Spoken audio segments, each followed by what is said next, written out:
ਵਾਹਿਗੁਰੂ ਜੀ ਕਾ ਖਾਲਸਾ ਵਾਹਿਗੁਰੂ ਜੀ ਕੀ ਫਤਿਹ। ਟੀਵੀ 84 ਦੇਖ ਰਹੇ ਸਮੂਹ ਦਰਸ਼ਕਾਂ ਨੂੰ ਅਸੀਂ ਜੀ ਆਇਆਂ ਨੂੰ ਕਹਿੰਦੇ ਆ। ਅਸੀਂ ਆ ਸਿੰਘੂ ਬਾਰਡਰ ਤੇ ਬਿਲਕੁਲ ਸਟੇਜ ਦੇ ਨਾਲ ਖੜੇ ਆ ਤੇ ਮੇਰੇ ਨਾਲ ਆ ਲੱਖਾ ਬਾਈ, ਲੱਖਾ ਸਧਾਣਾ।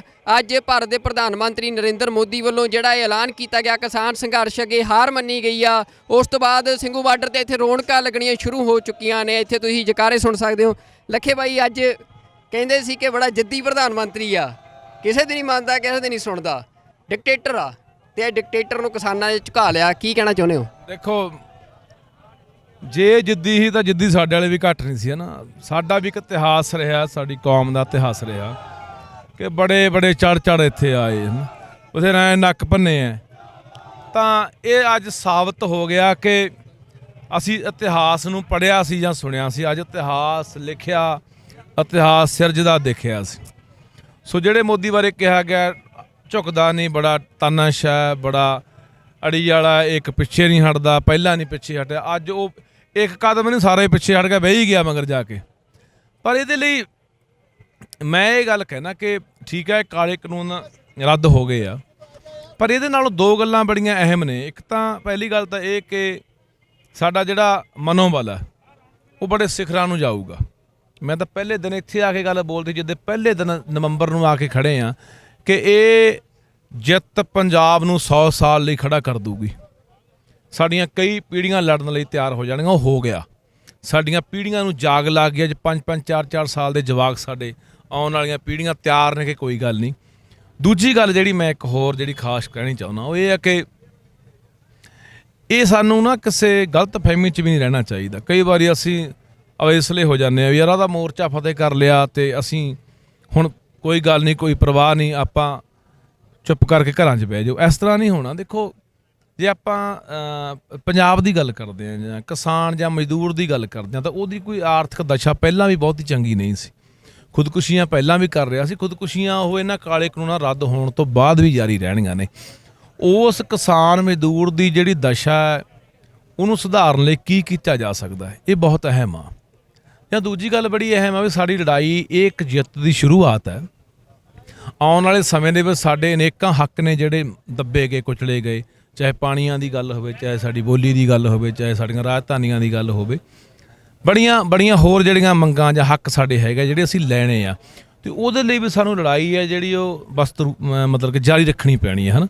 ਸੋ ਇਸ ਕਰਕੇ ਇਸ ਲਈ ਸਾਨੂੰ ਤਿਆਰ ਰਹਿਣ ਦੀ ਲੋੜ ਆ। ਲੱਖੇ ਬਾਈ, ਤੁਸੀਂ ਗੱਲ ਕੀਤੀ ਆ ਕਿ ਲੜਾਈ ਬਹੁਤ ਵੱਡੀ, ਤੁਸੀਂ ਸਾਰੇ ਪੰਜਾਬ ਦੇ ਮਸਲੇ ਗਿਣਾਤੇ ਜਿਨ੍ਹਾਂ ਦੇ ਉੱਤੇ ਪੰਜਾਬ ਦੀ ਸਿਆਸਤ ਵੀ ਖੜੀ ਆ ਕਿ ਪੰਜਾਬ ਦੇ ਤੁਸੀਂ ਗੱਲ ਕੀਤੀ, ਚਾਹੇ ਪਾਣੀਆਂ ਦੀ, ਚਾਹੇ ਬੋਲੀ ਦੀ, ਚਾਹੇ ਰਾਜਧਾਨੀਆਂ ਦੀ।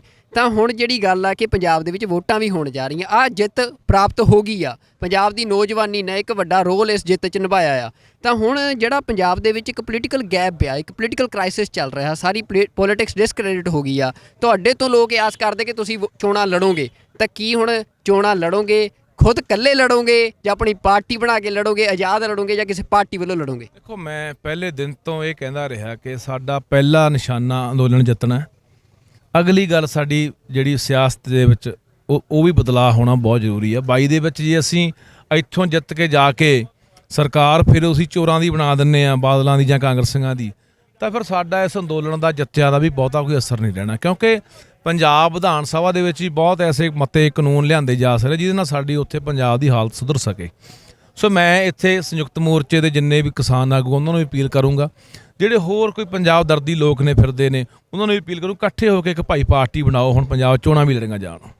ਬਿਲਕੁਲ, ਇਹ ਤੁਸੀਂ ਕਿਹਾ ਵੀ ਇਹਨਾਂ ਨੂੰ ਅਪੀਲ ਕਰੋਗੇ, ਪਰ ਕਿਸਾਨ ਆਗੂਆਂ ਦੇ ਨਾਲ ਤੁਹਾਡੇ ਮਤਭੇਦ ਵੀ ਬੜੇ ਰਹੇ। ਸਾਰੀ ਚੱਲਦੀ ਹੈ ਐਜੀਟੇਸ਼ਨ 'ਚ, ਤੁਸੀਂ ਪਹਿਲੇ ਦਿਨ ਤੋਂ ਜੁੜੇ ਹੋਏ ਸੀ, ਪਰ ਕਈ ਵਾਰ ਤੁਹਾਡੇ ਖਿਲਾਫ ਵੀ ਬਿਆਨ ਆਏ, ਫਿਰ ਵੀ ਤੁਸੀਂ ਜੁੜੇ ਰਹੇ।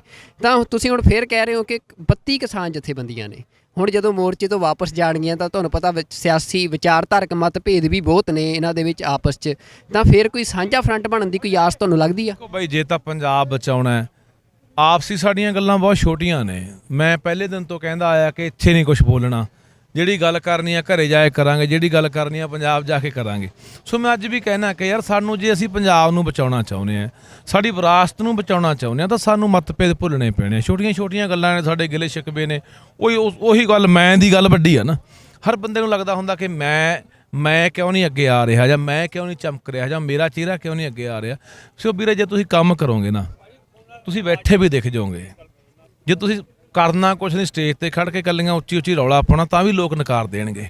ਸੋ ਅਹਿਮ ਗੱਲ ਹੁੰਦੀ ਹੈ ਕਿ ਤੁਸੀਂ ਕਿੰਨਾ ਕੁ ਸਿਰਦ ਹੈਗੇ ਹੋ ਪੰਜਾਬ ਨੂੰ ਲੈ ਕੇ, ਆਪਣੇ ਲੋਕਾਂ ਨੂੰ ਲੈ ਕੇ। ਸੋ ਇਸ ਗੱਲ ਦੇ ਉੱਤੇ ਮੈਂ ਕਹਿੰਦਾ ਸਾਡੀਆਂ ਜਿਹੜੀਆਂ ਛੋਟੀਆਂ ਛੋਟੀਆਂ ਗੱਲਾਂ ਨੇ ਉਹਨਾਂ ਨੂੰ ਭੁੱਲ ਭੁਲਾ ਕੇ ਸਾਨੂੰ ਇਕੱਠੇ ਹੋ ਕੇ ਲੜਨ ਦੀ ਲੋੜ ਆ। ਭਾਈ ਤੁਸੀਂ ਅੱਜ ਸਿੰਘੂ ਦੀ ਇਸ ਧਰਤੀ ਤੇ ਖੜੇ ਹੋ, ਇੱਥੇ ਸ਼ਹਾਦਤਾਂ ਵੀ ਹੋਈਆਂ ਇਸ ਸੰਘਰਸ਼ ਦੇ ਵਿੱਚ, ਤਾਂ ਜਿਹੜਾ ਤੁਹਾਡਾ ਪੋਲੀਟੀਕਲ ਵਿਜ਼ਨ ਆ ਪੰਜਾਬ ਲਈ, ਇੱਕ ਪੋਲੀਟੀਕਲ ਲੀਡਰ ਵਜੋਂ ਮੈਂ ਤੁਹਾਨੂੰ ਇਹ ਸਵਾਲ ਕਰ ਰਿਹਾ, ਜਿਹੜਾ ਤੁਹਾਡਾ ਪੰਜਾਬ ਲਈ ਪੋਲੀਟੀਕਲ ਵਿਜ਼ਨ ਆ ਉਹ ਕੀ ਆ, ਉਹ ਜ਼ਰੂਰ ਲੋਕਾਂ ਨੂੰ ਦੱਸੋ। ਦੇਖੋ, ਪੰਜਾਬ ਲਈ ਪੋਲੀਟੀਕਲ ਵਿਜ਼ਨ ਦੀ ਜਿਹੜੀ ਆਪਾਂ ਗੱਲ ਕਰਦੇ ਹਾਂ, ਪੰਜਾਬ ਲਈ ਪੰਜਾਬ 'ਚ ਬਹੁਤ ਵੱਡਾ ਖਲਾਅ ਹੈ। ਪੰਜਾਬ ਦੇ ਵਿੱਚ ਅਸਲ ਉਹ ਸਿਰਦਤਾ ਵਾਲੇ ਬੰਦੇ ਜਾਂ ਦਰਦ ਵਾਲੇ ਬੰਦੇ ਜਿਨ੍ਹਾਂ ਨੇ ਤੜਫ ਹੋਣੀ ਚਾਹੀਦੀ ਹੈ ਪੰਜਾਬ ਨੂੰ ਲੈ ਕੇ, ਵੀ ਨਹੀਂ ਯਾਰ ਸਾਡਾ ਪੰਜਾਬ ਮਰ ਰਿਹਾ, ਪੰਜਾਬ ਖਤਮ ਹੋ ਰਿਹਾ, ਪੰਜਾਬ ਦੇ ਪਾਣੀ, ਪੰਜਾਬ ਦੀ ਆਬੋ ਹਵਾ, ਪੰਜਾਬ ਦੀ ਜਵਾਨੀ, ਪੰਜਾਬ ਦੀ ਕਿਸਾਨੀ, ਉਹ ਸਾਰੀਆਂ ਗੱਲਾਂ ਨੂੰ ਲੈ ਕੇ ਉਹ ਦਰਦ ਨਜ਼ਰ ਨਹੀਂ ਆਉਂਦਾ। ਦਰਅਸਲ ਕਾਰਨ ਕੀ ਹੁੰਦਾ ਵੀਰ ਕਿ ਜਦੋਂ ਨਾ ਤੁਸੀਂ ਹਰ ਬੰਦੇ ਨੂੰ ਇਹ ਲੱਗਦਾ, ਪੰਜਾਬ ਦੇ ਵਿੱਚ ਬਹੁਤ ਬੰਦਿਆਂ ਨੂੰ ਅਸੀਂ ਮਿਲੇ ਹਾਂ ਕਿ ਲੋਕ ਬਦਲਾਅ ਚਾਹੁੰਦੇ ਆ, ਲੋਕ ਚਾਹੁੰਦੇ ਆ ਯਾਰ ਬਦਲਾਅ ਹੋਵੇ, ਕੋਈ ਸਿਆਸੀ ਬਦਲਾਅ ਹੋਵੇ, ਕੋਈ ਨਵੇਂ ਬੰਦੇ MLA ਬਣਨ, ਕੋਈ ਨਵੀਂ ਸਰਕਾਰ ਬਣੇ। ਉਸ ਬਦਲਾਅ ਦਾ ਫਾਇਦਾ ਚੁੱਕਣ ਲਈ ਬਹੁਤ ਬੰਦੇ ਆ ਰਹੇ ਆ। ਅਗਲਾ ਕਹਿੰਦਾ ਹੁਣ ਹਨੇਰੀ ਵਗੀ ਵੀ ਆ ਤੇ ਬੰਦੇ ਲੋਕ ਪੰਜਾਬ ਬਦਲਾਅ ਚਾਹੁੰਦਾ ਤੇ ਆਪਾਂ ਵੀ ਇਹ 'ਚ ਕੁੱਦੋ ਤੇ ਆਪਾਂ ਵੀ 10 ਲਾ ਕੇ MLA ਬਣ ਜਾਓ, ਹੈ ਨਾ, ਜਾਂ ਆਪਾਂ ਸਰਕਾਰ ਬਣਾ ਲਓ। ਸੋ ਮੈਂ ਬਹੁਤ ਘੱਟ ਬੰਦੇ ਨੇ। ਮੈਂ ਤੁਹਾਨੂੰ ਹੁਣ ਪਿਛਲੇ ਦਿਨਾਂ ਦੀ ਗੱਲ ਦੱਸਦਾ, ਜਦੋਂ ਮੈਂ ਮੁੱਦਾ ਚੱਕਿਆ ਸੀ ਪੰਜਾਬ 'ਚ ਕਿ ਪੰਜਾਬ 'ਚ ਪੰਜਾਬੀਆਂ ਦਾ ਰਾਖਵਾਂਕਰਨ ਕਰੋ, ਸਾਡਾ ਕੋਟਾ, ਜੇ ਹਰਿਆਣੇ ਨੇ ਕਰਤਾ, ਤਾਮਿਲਨਾਡੂ, ਹਿਮਾਚਲ, ਮਹਾਰਾਸ਼ਟਰ, ਰਾਜਸਥਾਨ ਦਾ, ਤਾਂ ਪੰਜਾਬ 'ਚ ਪੰਜਾਬੀਆਂ ਦਾ ਕਿਉਂ ਨਹੀਂ ਹੈਗਾ? ਉਹ ਜਦ 300 ਬੰਦਾ ਬਾਹਰਲਾ ਭਰਤੀ ਕਰ ਲਿਆ ਸੀਗਾ, ਉਸ ਸੰਬੰਧ 'ਚ ਵੀ ਅਸੀਂ ਮਿਲੇ ਹਾਂ ਨਾ। CM ਸਿਕਿਉਰਿਟੀ ਦੇ ਵਿੱਚ 300 ਬੰਦਾ ਇਹਨਾਂ ਨੇ UP, ਬਿਹਾਰ, ਬੰਗਾਲ ਦਾ ਲਿਆ ਕੇ ਭਰਤੀ ਕਰ ਲਿਆ, ਇੱਕ ਵੀ ਬੰਦਾ ਜਿਹੜਾ ਹੈ ਨਹੀਂ ਗਾ ਆਪਣਾ ਪੰਜਾਬ ਦਾ। ਤਾਂ ਉਹ ਮੁੱਦੇ ਤੋਂ ਬਾਅਦ ਅਸੀਂ ਤਕਰੀਬਨ ਕਈ ਮੰਤਰੀਆਂ ਨੂੰ ਮਿਲੇ, ਜਿਨ੍ਹਾਂ ਵਿੱਚ ਸੁਖਜਿੰਦਰ ਸਿੰਘ ਰੰਧਾਵਾ ਹੈ, ਜਿਨ੍ਹਾਂ ਦੇ ਵਿੱਚ ਪ੍ਰਗਟ ਸਿੰਘ ਹੈ, ਮਨਪ੍ਰੀਤ ਬਾਦਲ ਹੈ, ਤਾਂ ਇਸ ਤਰ੍ਹਾਂ ਨਵਜੋਤ ਸਿੰਘ ਸਿੱਧੂ ਆ। ਤਾਂ ਉਹ ਦਰਦ ਨਹੀਂ ਹੈਗਾ ਅੰਦਰ। ਇੱਕ ਤਾਂ ਹੁੰਦਾ ਨਾ ਯਾਰ, ਇੱਕ ਬਿਆਨ ਦੇ ਦੇਣੇ ਅੱਡ ਗੱਲ ਹੁੰਦੀ ਆ ਕਿ ਸਟੇਜ ਤੋਂ ਖੜ ਕੇ ਬਿਆਨ ਦਿੱਤਾ, ਮੀਡੀਆ 'ਚ ਬਿਆਨ ਦਿੱਤਾ ਵੀ ਹਾਂਜੀ ਠੀਕ ਹੈ ਅਸੀਂ ਆਹ ਕਰ ਰਹੇ ਹਾਂ, ਅਸੀਂ ਪੰਜਾਬ ਲਈ ਆਹ ਕਰ ਰਹੇ ਹਾਂ, ਅੰਦਰੋਂ ਜਿਹੜੀ ਕਰਨ ਦੀ ਖਿੱਚ ਆ ਉਹ ਨਹੀਂ। ਪਰ ਮੈਨੂੰ ਇੱਕ ਬੰਦਾ ਜ਼ਰੂਰ ਇਸ ਤਰ੍ਹਾਂ ਦਾ ਮਿਲਿਆ, ਪ੍ਰਗਟ ਸਿੰਘ ਨੂੰ ਅਸੀਂ ਜਲੰਧਰ ਮਿਲੇ ਜਾ ਕੇ ਇਸ ਮਸਲੇ ਨੂੰ ਲੈ ਕੇ। ਉਹ ਬੰਦਾ ਘੰਟਾ ਸਾਡੇ ਨਾਲ ਗੱਲਾਂ ਕਰੇਗਾ ਔਰ ਘੰਟੇ ਦੇ ਵਿੱਚ 4 ਵਾਰੀ ਬੰਦੇ ਦਾ ਮਨ ਭਰਿਆ, ਅੱਖਾਂ 'ਚੋਂ ਪਾਣੀ ਆਇਆ ਪੰਜਾਬ ਨੂੰ ਲੈ ਕੇ ਵੀ ਯਾਰ ਸਾਡੀ ਹਾਲਤ ਕੀ ਹੋ ਗਈ ਯਾਰ, ਸਾਡਾ ਕਿਵੇਂ ਬਚਾਅ ਹੋਊਗਾ। ਬਹੁਤ ਥੋੜ੍ਹੇ ਬੰਦੇ ਨੇ, ਜਿਸ ਕਰਕੇ ਸਾਡੇ ਕੋਲ ਇਹ ਖਲਾਅ ਭਰਨ ਦੀ ਲੋੜ ਆ। ਪੰਜਾਬ 'ਚ ਬੜਾ ਟੈਲੈਂਟ ਪਿਆ, ਬੜਾ ਹੁਨਰ ਪਿਆ, ਬੜਾ ਤਜਰਬਾ ਪਿਆ, ਸਾਡੀ ਜਵਾਨੀ ਕੋਲੇ ਬੜੀ ਐਜੂਕੇਟਡ ਜਵਾਨੀ ਆ, ਸਾਡੇ ਨੌਜਵਾਨ ਆ, ਮੁੰਡੇ ਕੁੜੀਆਂ, ਉਹ ਅੱਗੇ ਆਉਣ। ਇਮਾਨਦਾਰੀ ਬੜੀ ਜ਼ਰੂਰੀ ਆ ਪੰਜਾਬ ਪ੍ਰਤੀ, ਅੱਜ ਸਮਰਪਣ ਹੋਣਾ ਤੇ ਇਮਾਨਦਾਰ ਹੋਣਾ ਬਹੁਤ ਜ਼ਰੂਰੀ ਹੈ। 2 ਗੱਲਾਂ ਪੰਜਾਬ ਨੂੰ ਬਚਾ ਸਕਦੀਆਂ ਨੇ। ਦੇਖੋ, ਇੱਕ ਮੈਂ ਗੱਲ ਕਹਿਣਾ, ਜਿੰਨਾ ਚਿਰ ਪੰਜਾਬ ਦੀ ਜਿਹੜੀ ਆਰਥਿਕ ਦਸ਼ਾ ਹੈ ਉਹ ਬਦਲੀ ਨਹੀਂ ਜਾਂਦੀ, ਉਹਨੂੰ ਸੁਧਾਰਿਆ ਨਹੀਂ ਜਾਂਦਾ, ਉਹਨਾਂ ਚਿਰ ਪੰਜਾਬ ਦਾ ਭਲਾ ਨਹੀਂ ਹੋ ਸਕਦਾ। ਲੱਖੇ ਭਾਈ, ਤੁਹਾਡਾ ਤੁਸੀਂ ਪ੍ਰਗਟ ਸਿੰਘ ਦੀ ਗੱਲ ਕੀਤੀ, ਤੁਸੀਂ ਨਵਜੋਤ ਸਿੰਘ ਸਿੱਧੂ ਦੇ ਵੀ ਘਰੇ ਗਏ ਹੋ, ਤਾਂ ਇਹ ਵੀ ਕਿਆਸ ਰਾਈਆਂ, ਜਿਵੇਂ ਬੜਾ ਕੁਝ ਚੱਲਦਾ ਰਹਿੰਦਾ ਸੋਸ਼ਲ ਮੀਡੀਆ ਤੇ, ਲਾਈਆਂ ਜਾ ਰਹੀਆਂ ਕਿ ਲੱਖਾ ਸਿਧਾਣਾ ਕਾਂਗਰਸ ਵੱਲੋਂ ਅਗਲੀ ਚੋਣ ਲੜਨ ਜਾ ਰਿਹਾ। ਨਹੀਂ, ਸੂਰਜ ਇੱਧਰੋਂ ਚੜ੍ਹ ਜਾਊਗਾ ਯਾਰ, ਇਹ ਥੋੜ੍ਹੀ ਹੁੰਦਾ। ਅਸੀਂ ਕੋਈ MLA ਬਣਨ ਲਈ ਥੋੜ੍ਹੀ ਲੜ ਰਹੇ ਹਾਂ, ਅਸੀਂ ਤਾਂ ਆਪਣੀ ਕੌਮ ਲਈ, ਆਪਣੀ ਧਰਤੀ ਲਈ ਲੜ ਰਹੇ ਹਾਂ। ਮੈਂ ਇਹ ਬਹੁਤ ਵਾਰੀ ਮੈਂ ਲੋਕ ਕਹਿੰਦਾ ਹੁੰਦਾ, ਮੈਂ ਸਿਆਸੀ ਲੀਡਰ ਬਣਨਾ ਬਹੁਤ ਸੌਖਾ ਹੈ। ਤੁਸੀਂ ਸਿਆਸੀ ਲੀਡਰ ਬਣ ਜਾਓਗੇ, ਕਿਸੇ ਸਿਆਸੀ ਲੀਡਰ ਦੇ ਨੇੜੇ ਜਾਓ, 4 ਸਾਲ ਉਹਦੀ ਜੀ ਹਜ਼ੂਰੀ ਕਰੋ, ਤੁਹਾਨੂੰ ਕੋਈ ਟਿਕਟ ਮਿਲ ਜੂਗੀ। ਲੋਕ ਲੀਡਰ ਬਣਨਾ ਬਹੁਤ ਔਖਾ ਹੈ। ਲੋਕਾਂ ਦੇ ਦਿਲਾਂ 'ਚ ਵਸਣਾ ਪੈਂਦਾ, ਲੋਕਾਂ ਲਈ ਕਰਨਾ ਪੈਂਦਾ, ਤਿਆਗਣਾ ਪੈਂਦਾ, ਉਹ ਬਹੁਤ ਜ਼ਰੂਰੀ ਹੈ। ਮੈਨੂੰ ਇਹਨਾਂ ਲੋਕ ਪਿਆਰ ਕਰਦੇ ਆ ਯਾਰ, ਹੱਥਾਂ ਦੇ ਚੱਕਦੇ ਆ, ਤੁਸੀਂ ਦੇਖ ਰਹੇ ਹੋ ਨਾ। ਇਹ ਲੋਕਾਂ ਨਾਲ ਮੈਂ ਵਿਸ਼ਵਾਸਘਾਤ ਕਰਕੇ ਕੀ ਬਣ ਜੂਗਾ? MLA ਬਣ ਕੇ ਫਿਰ ਮੈਂ ਕੀ ਕਰ ਲੂੰਗਾ? ਕਿੱਡੀ ਕਿ ਮੈਂ ਮੱਲ ਮਾਰ ਲੂੰਗਾ? ਸੋ ਮੈਂ ਇਸ ਤਰ੍ਹਾਂ ਦਾ ਤਾਂ ਕਦੇ ਜ਼ਿੰਦਗੀ 'ਚ ਹੋ ਹੀ ਨਹੀਂ ਸਕਦਾ ਯਾਰ। ਬਿਲਕੁਲ ਭਾਈ, ਜਿਹੜਾ ਨੌਜਵਾਨ ਆ ਪੰਜਾਬ ਦਾ, ਉਹਦੇ ਵੀ ਲਈ ਤੁਸੀਂ ਇੱਕ ਆਈਕਨ ਵਾਂਗ ਹੋ। ਮਤਲਬ ਇਹ ਨੌਜਵਾਨ ਨੇ ਕੁਛ ਆਪਣੇ ਆਈਕਨ ਜਿਹੜੇ ਆ ਇਸ ਸੰਘਰਸ਼ ਦੇ ਵਿੱਚੋਂ ਵੀ ਦੇਖੇ ਵੀ ਯਾਰ, ਹਾਂ ਲੱਖਾ ਬਾਈ ਆ, ਜਿਵੇਂ ਤੁਹਾਨੂੰ ਲੋਕ ਨੌਜਵਾਨ ਆ ਕੇ ਫੋਟੋਆਂ ਤਸਵੀਰਾਂ ਖਿਚਾਉਂਦੇ ਆ। ਤਾਂ ਜਿਹੜਾ ਅੱਗੇ ਪੰਜਾਬ ਦਾ ਭਵਿੱਖ ਅਸੀਂ ਕਹਿੰਦੇ ਸੀ ਕਿ ਪੰਜਾਬ ਦਾ ਨੌਜਵਾਨ ਨਸ਼ੇੜੀ ਹੋ ਗਿਆ, ਇਹ ਗੱਲਾਂ ਸਥਾਪਿਤ ਕੀਤੀਆਂ ਗਈਆਂ, ਪਰ ਤੁਸੀਂ ਇੱਕ ਉਹ ਵੀ ਜ਼ਿੰਦਗੀ ਦੇਖੀ ਜਦੋਂ ਗੈਂਗਸਟਰ ਜਿਹੜਾ ਪੰਜਾਬ ਦੇ ਵਿੱਚ ਇੱਕ ਸੱਭਿਆਚਾਰ ਖੜਾ ਹੋਇਆ, ਇੱਕ ਉਭਾਰਿਆ ਗਿਆ ਪੰਜਾਬ ਦੇ ਵਿੱਚ। ਤਾਂ ਜਿਹੜਾ ਇਹ ਸੰਘਰਸ਼ ਆ, ਤੁਹਾਨੂੰ ਲੱਗਦਾ ਕਿ ਜਿਹੜਾ ਉਹ ਲੜਨ ਦਾ ਜਜ਼ਬਾ ਸੀ, ਉਹਨੂੰ ਇੱਕ ਚੰਗਾ ਮੋੜ ਦੇਣ ਦੀ ਸਮਰੱਥਾ ਰੱਖਦਾ ਆ? ਬਿਲਕੁਲ। ਦੇਖੋ, ਜਵਾਨੀ ਨੂੰ ਸੇਧ ਦੇਣ ਦੀ ਲੋੜ ਹੁੰਦੀ ਹੈ। ਜੇ ਜਵਾਨੀ ਨੂੰ ਸੇਧ ਦੇਤੀ, ਚੰਗੇ ਰਾਹ ਪੈ ਗਈ, ਜਵਾਨੀ ਚੰਗਾ ਕੰਮ ਕਰੂਗੀ। ਮਾੜੇ ਰਾਹ ਪੈ ਗਈ, ਸੇਧ ਨਾ ਮਿਲੀ, ਫਿਰ ਮਾੜੇ ਰਾਹ ਤੁਰੀ ਜਾਂਦੀ ਹੈ। ਨਸ਼ਿਆਂ ਦੇ ਰਾਹ ਵੀ ਸਾਡੀ ਜਵਾਨੀ ਤੁਰੀ ਜਾਂਦੀ ਹੈ, ਨੌਜਵਾਨ ਮਰੀ ਜਾਂਦੇ ਹੈ। ਗੈਂਗਵਾਰ 'ਚ ਵੀ ਜਾ ਕੇ ਮਰ ਗਏ ਹਨ ਸਾਡੇ ਨੌਜਵਾਨ, ਹੈ ਨਾ। ਸੋ ਬਿਲਕੁਲ ਇਹ ਸਾਡੇ ਲਈ ਅੱਜ ਮੈਂ ਪਹਿਲਾਂ ਆਪਾਂ ਗੱਲ ਕਰਕੇ ਹਟਾਂਗੇ, ਲੀਡਰਸ਼ਿਪ ਦੀ ਬੜੀ ਕਮੀ ਆ। ਉਹ ਲੀਡਰ ਜਿਹੜੇ ਜਿਹੜੇ ਸੋਚਦੇ ਹੋਣ, ਜਿਨ੍ਹਾਂ ਦੇ ਕੋਈ ਦਿਮਾਗ ਦੇ ਵਿੱਚ ਇਹ ਹੋਵੇ ਵੀ ਨਹੀਂ ਯਾਰ ਅਸੀਂ ਬਚਾਉਣਾ, ਉਹੋ ਜਿਹੇ ਬੰਦਿਆਂ ਦੀ ਘਾਟ ਹੈ। ਉਹੋ ਜਿਹੇ ਬੰਦੇ ਅੱਗੇ ਲੱਗਣਗੇ, ਨੌਜਵਾਨਾਂ ਨੂੰ ਅੱਗੇ ਸਮਝਾਉਣਗੇ, ਤਾਂ ਨੌਜਵਾਨ ਮਗਰ ਲੱਗਣ ਨੂੰ ਤਿਆਰ ਹੈ ਜੀ ਗੱਲ ਨਹੀਂ। ਆਖਰੀ ਸਵਾਲ ਲੱਖੇ ਬਾਈ, ਤੁਸੀਂ ਤੇ ਦੀਪ ਸਿੱਧੂ ਦੋ ਬੜੇ ਨੌਜਵਾਨ ਚਿਹਰੇ, ਜਦੋਂ ਕਿਸਾਨ ਸੰਘਰਸ਼ ਸ਼ੁਰੂ ਹੋਇਆ ਉਦੋਂ ਸੀ ਕਦੇ ਤੁਸੀਂ ਇਕੱਠੇ ਵੀ ਦਿਖੇ ਹੋ।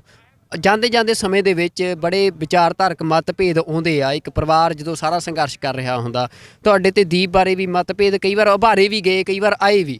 ਤਾਂ ਜਿਹੜਾ ਅੱਜ ਜਦੋਂ ਹੁਣ ਵਾਪਸ ਪੰਜਾਬ ਜਾਓਗੇ, ਦੀਪ ਦੇ ਨਾਲ ਕਿਸੇ ਤਰ੍ਹਾਂ ਇਕੱਠੇ ਤੁਰਨ ਦਾ, ਕਿਸੇ ਮਸਲੇ ਤੇ ਇਕੱਠੇ ਤੁਰਨ ਦਾ ਕੋਈ ਤੁਹਾਨੂੰ ਲੱਗਦਾ ਕਿ ਕੋਈ ਹੈ ਕੋਈ ਰਾਹ? ਵੀਰੇ ਮੈਂ ਪਹਿਲਾਂ ਹੀ ਕਿਹਾ ਨਾ ਵੀ ਦੂਰੀਆਂ ਬੰਦੇ 'ਚ ਬਣ ਜਾਂਦੀਆਂ ਨੇ, ਨਜ਼ਦੀਕੀਆਂ ਵੀ ਹੋ ਜਾਂਦੀਆਂ ਨੇ, ਹੈ ਨਾ। ਮੈਂ ਤਾਂ ਪਹਿਲਾਂ ਹੀ ਕਿਹਾ ਕਿ ਸਾਨੂੰ ਸਾਰਿਆਂ ਨੂੰ ਇਕੱਠੇ ਹੋਣ ਦੀ ਲੋੜ ਆ ਯਾਰ, ਹੈ ਨਾ। ਪੰਜਾਬ ਲਈ ਅਸੀਂ ਪਰ ਸਾਡੇ ਦਿਲ 'ਚ ਇਮਾਨਦਾਰੀ ਹੋਵੇ ਨਾ, ਨੀਤ ਸਾਫ਼ ਚਾਹੀਦੀ ਹੈ। ਜੇ ਬਦਨੀਤ ਆ ਤੁਹਾਡੇ ਮਨ ਦੇ ਵਿੱਚ, ਤੁਹਾਡੇ ਦਿਲ 'ਚ ਖੋਟ ਆ, ਤੁਹਾਡੇ ਦਿਮਾਗ 'ਚ ਕੋਈ ਬੇਈਮਾਨੀ ਹੈ, ਕਿਸੇ ਲਾਲਚ ਲਈ, ਕਿਸੇ ਅਹੁਦੇ ਲਈ ਜਾਂ ਕਿਸੇ ਹਿੱਤ ਲਈ ਤੁਸੀਂ ਇਕੱਠੇ ਹੋ ਰਹੇ ਹੋ, ਉਹ ਮਾੜਾ ਹੈ। ਲੱਗਦਾ ਵੀ ਆਪਸ 'ਚ ਤਾਂ ਕਈ ਵਾਰ ਇਮਾਨਦਾਰੀ ਹੁੰਦੀ, ਕਈ ਵਾਰ ਆਲਾ ਦੁਆਲਾ ਇਹ ਸ਼ੱਕ ਸ਼ੋਭੇ ਪੈਦਾ ਕਰ ਦਿੰਦਾ ਵੀ ਪੰਜਾਬ ਦੇ ਭਵਿੱਖ ਤੇ ਹੀ ਉਹ ਅਸਰ ਨਾ ਪਾ ਜਾਣ। ਨੌਜਵਾਨ ਇਹ ਚਾਹੁੰਦੇ ਆ, ਦੇਖੋ ਨੌਜਵਾਨ ਇਹ ਚਾਹੁੰਦੇ ਆ ਵੀ ਦੀਪ ਤੇ ਲੱਖਾ, ਪਹਿਲਾਂ ਵੀ ਨੌਜਵਾਨਾਂ ਦੀ ਇਹ ਆਵਾਜ਼ ਸੀ, ਹਮੇਸ਼ਾ ਹੀ ਆਵਾਜ਼ ਰਹੀ ਕਿ ਇਕੱਠੇ ਇੱਕ ਮੰਚ ਤੇ ਨੌਜਵਾਨਾਂ ਨੂੰ ਦੇਖਣ। ਕਿ ਨੌਜਵਾਨ ਇਸ ਦੀ ਆਸ ਕਰ ਸਕਦੇ? ਦੀਪ ਵੀ ਸਾਡਾ ਭਰਾ ਹੈ ਨਾ, ਤੇ ਮੈਂ ਤਾਂ ਪਹਿਲਾਂ ਕਿਹਾ ਕਿ ਇਸ ਅੰਦੋਲਨ ਦੇ ਵਿੱਚ ਪਾਏ ਹੋਏ ਯੋਗਦਾਨ ਨੂੰ ਕੋਈ ਅੱਖੋਂ ਪਰੋਖੇ ਨਹੀਂ ਕਰ ਸਕਦਾ। ਠੀਕ ਆ, ਨਿੰਦਣ ਵਾਲਿਆਂ ਨੇ ਤੁਹਾਨੂੰ ਨਿੰਦਣਾ ਹੁੰਦਾ, ਭੰਡਣ ਵਾਲਿਆਂ ਨੇ ਭੰਡਣਾ ਹੁੰਦਾ। ਤੁਹਾਡੀ ਸਾਨੂੰ ਬਥੇਰਾ ਕੁਛ ਆ ਸਟੇਜ ਤੋਂ ਕਿਹਾ ਗਿਆ, ਗਦਾਰ ਨੇ ਅੰਦੋਲਨ ਦੇ, ਇਹ ਦਲਾਲ ਨੇ, ਇਹ ਸਰਕਾਰ ਦੇ ਬੰਦੇ ਨੇ। ਸਮੇਂ ਨੇ ਸਾਫ਼ ਕਰਤਾ ਨਾ। ਸਮਾਂ ਬੜੀ ਤਾਕਤਵਰ ਚੀਜ਼ ਆ। ਸਮੇਂ ਨਾਲ ਹੌਲੀ ਹੌਲੀ ਸਾਰੇ ਚਿਹਰੇ ਨੰਗੇ ਹੋ ਜਾਣੇ ਹੁੰਦੇ ਆ, ਸੱਚਾ ਵੀ ਆ ਜਾਣਾ ਹੁੰਦਾ ਅੱਗੇ, ਝੂਠਾ ਵੀ ਅੱਗੇ ਆ ਜਾਣਾ ਹੁੰਦਾ। ਸੋ ਮੈਂ ਕਹਿੰਦਾ ਚਾਹੇ ਦੀਪ ਹੋਵੇ ਚਾਹੇ ਕੋਈ ਵੀ ਹੋਵੇ, ਕਿਸੇ ਨੇ ਬਹੁਤਾ ਕਿਸੇ ਨੇ ਥੋੜ੍ਹਾ, ਹਰ ਬੰਦੇ ਦਾ ਯੋਗਦਾਨ, ਆਪਾਂ ਕਿਸੇ ਦਾ ਯੋਗਦਾਨ ਨੂੰ ਨਕਾਰ ਨਹੀਂ ਸਕਦੇ। ਅੱਜ ਤਾਂ ਸਾਨੂੰ ਜਿੱਤ ਹੀ ਐਡੀ ਵੱਡੀ ਮਿਲੀ ਹੈ ਯਾਰ, ਤੇ ਦੁਸ਼ਮਣ ਨੂੰ ਵੀ ਗਲੇ ਲਾ ਲਗੇ, ਹੈ ਨਾ, ਵੀ ਕੋਈ ਗੱਲ ਨਹੀਂ ਯਾਰ, ਅੱਜ ਨਹੀਂ ਤੇਰੇ ਨਾਲ ਦੁਸ਼ਮਣੀ ਹੋ ਕਦੇ ਫੇਰ ਸਹੀ।